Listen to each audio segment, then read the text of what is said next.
What is up, baseball fans? Yamamoto has finally made his decision. He will be signing with the Los Angeles Dodgers, 12-year, $325 million deal, I believe, right?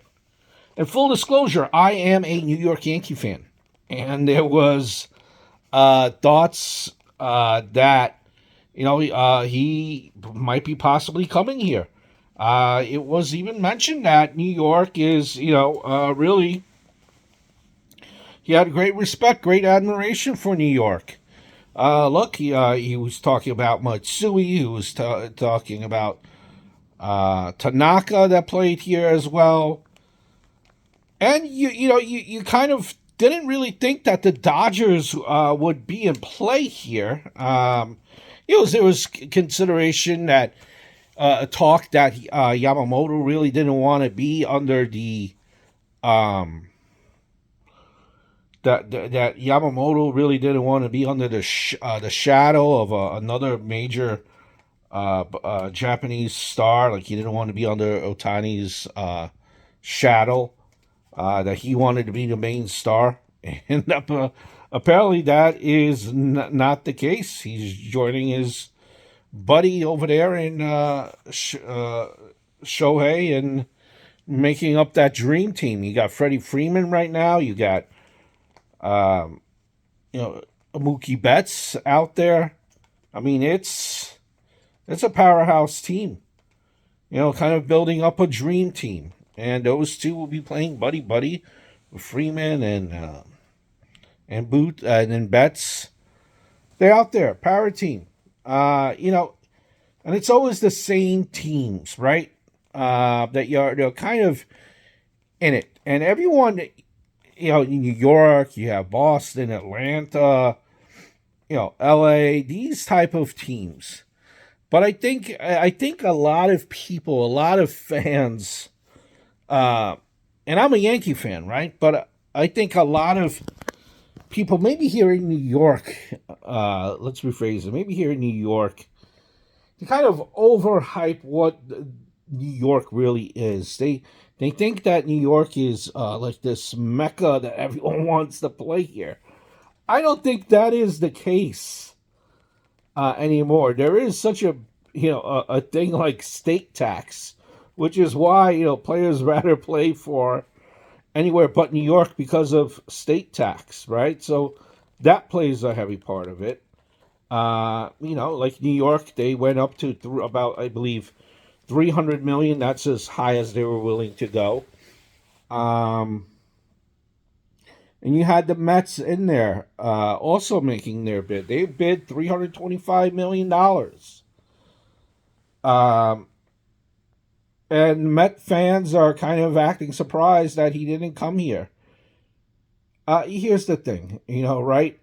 Because the Mets were like another team that supposedly Yamamoto was interested in. But if you take all things into consideration, the Mets were slowly throughout the last couple of weeks were not apparently Yamamoto's main choice. Look, he got wined and dined.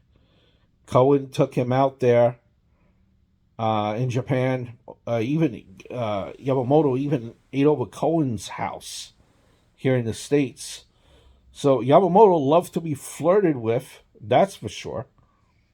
But he had various video tributes done to him, wined and dined, and at the end of the day, he said no to the Mets, and and the Yankees too. I mean, you have to remember too. You could. It's not. I think what players are more concerned about. I mean, money plays a part too, but they're more concerned about winning nowadays. Not so much the market where you're playing. And especially like if you are Steve Cohen, for example, you have to, although you're bidding high, and the Yankees did actually give the higher contract if you base it on annual value, annual per year value. I think they gave him less years and less money, but this was 12 for through 25. I think the Yankees gave him like 10 for 300 million. I believe is where they were going. Look, like if you're the Mets, for example, Steve Cohen, and now you could finally move on, and baseball could move on. I think that's when you see guys like Snell and these guys start to move. But you could bid high, but you got to have your organization in check. I think things can't be a mess because it's if a mess of an organization and your record does not involve winning, then players are not going to want to come here. That's something more and more that should be factored. And that location really is not going to save you. The Mets won I think in 40 years. Tell me how many championships they won, or even how many times they've been in the playoffs. I think they've been in the playoffs like 8 times in 40 years, which is ridiculous. So, there it is on the front of Yamamoto. Never pitched one pitch in the major league, but over there was a MVP. Well, none of that is relevant here. Nonetheless, he gets a big time contract.